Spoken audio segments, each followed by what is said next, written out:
Hello everybody and welcome to another product review by Watchful Studio. Today we're going to take a look at SBX 75, the Heavy Artillery Battery, an all-plastic kit by Battlefront Miniatures for the Flames of War World War II miniatures game. This box set will run you $36 US retail, and on the front box you will see the 122mm battery painted up and modeled with the ubiquitous late war logo in the bottom right hand corner, the Soviet flag on the bottom left denoting which nation this is for, listing it as a heavy artillery battery with 4 guns. Let's go right ahead and flip the box over and take a look at the back. On the back, you see the contents of the box, 4 122mm or 152mm howitzers with 2 unit cards, and it shows you the assembly instructions, which is a great use for the back cover, saving on printing costs. The assembly of this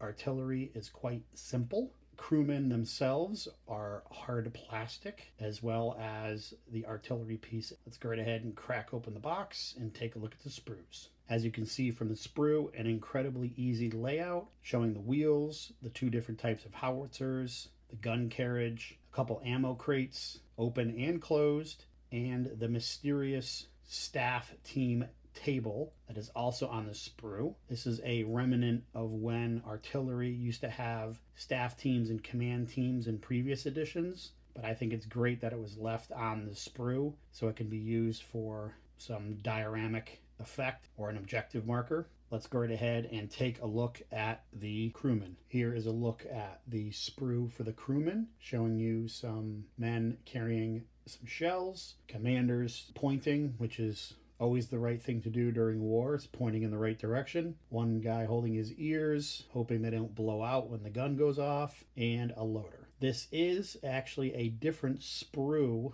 than the old box set, which had hard plastic Crewman as well. So I found it interesting that they modeled new Crewman for the new plastic sets release in the month of October of 2020. Great sculpts. I love the plastics for not only their scaling, but also the size, the dimensions of the men. So you don't get that one sculptor that has a different concept of the human frame than somebody else. That's what makes digital sculpting such a beautiful thing, is that you can maintain consistency throughout your range. Here is an example of one of each of the guns assembled. In the back, you have the 122mm howitzer, and in the foreground, you have the 152mm howitzer. Very easy to assemble. Some light cleaning, particularly around the wheels, but overall, very quick and easy to assemble. And a quick spray of Russian green, and they are ready to be painted. Let's go right ahead and take a look at the unit cards and see what these bad boys can do. Comparing the 2 batteries, you can see that the motivation, skill ratings, and the scores needed to hit them, as well as the saves, are all the same. So no difference in point costs or cost there. They are both considered a gun unit with a gun shield and listed as a large gun, so no differences there.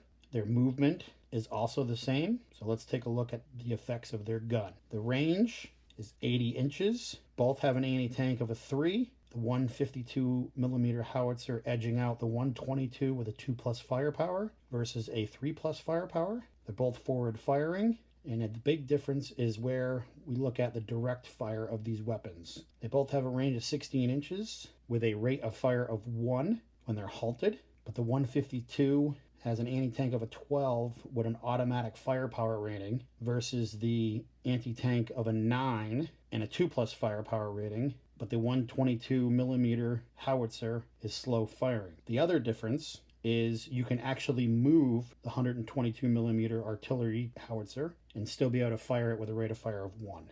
Let's go ahead and take a look at the points and see what the differences are. 152mm for a 2-gun battery is 6 points versus 12 for a 4-gun battery. 122mm is 4 points for a 2-gun battery and 8 points for a 4-gun battery. So for the difference in the points, you're getting that extra firepower rating and that automatic firepower when firing direct. The main reason why the 122mm artillery battery has slow firing, for obvious reasons, is that they can move and shoot, but they do suffer that +1 for moving and firing. You can see with the support units that you can take 2 batteries of the 122 millimeter howitzer and only 1 of the 152 millimeter artillery battery. So as a Soviet player, you can take quite a bit of artillery, not including the 76 millimeter artillery that you can take as 2 additional choices. So even though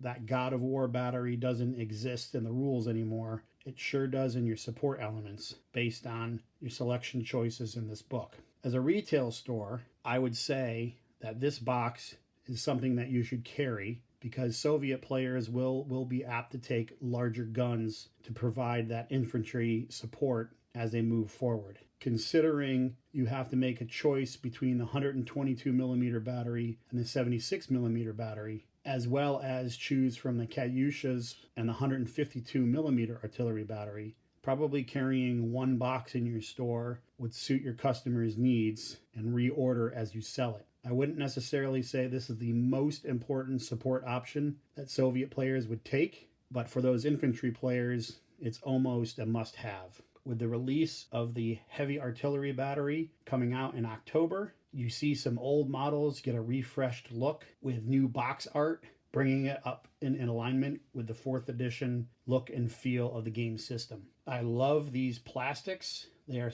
very easy to paint, very easy to assemble. Would highly recommend using plastic cement when putting these miniatures together and enjoy playing with them on the battlefield. I hope you enjoyed this product review. Like, subscribe, don't forget to ring that bell, and remember, keep a watchful eye on the hobby. Thanks and take care.